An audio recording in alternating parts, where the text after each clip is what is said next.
You ask Tiger to solve. This deals with linear equations with one unknown.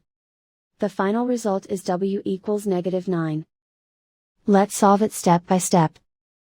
Swap sides. Isolate the w. Divide both sides by -4. Cancel out the negatives.